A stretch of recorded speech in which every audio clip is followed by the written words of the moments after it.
एक बचरा गीत गाने जा रही हूँ मैया का। बहुत बढ़िया है और आप लोग बहुत पसंद करेंगे और करते भी हैं।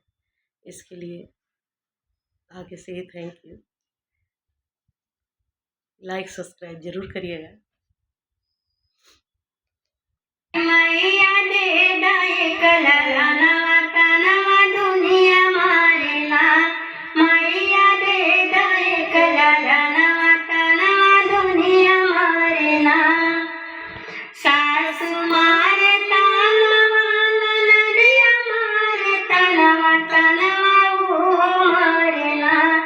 तनवा उहो मारेला।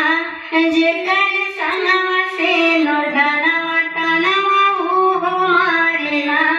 जेकर हथवा से नोरधनवा तनवा उहो मारेला।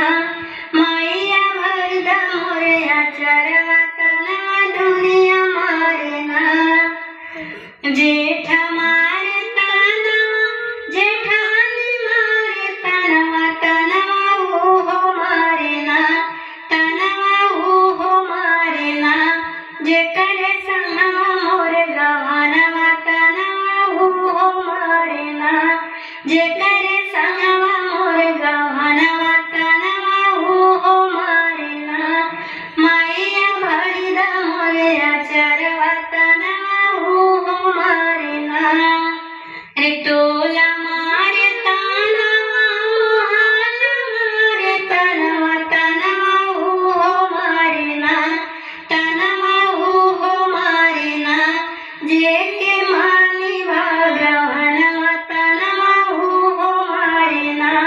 जेके मानी भगवनवा तनवा उहो मारेला। मैया भरदा मोरे अचरवा तनवा दुनिया मारेला। मैया दे दाए कलला नवा तनवा दुनिया मारेला।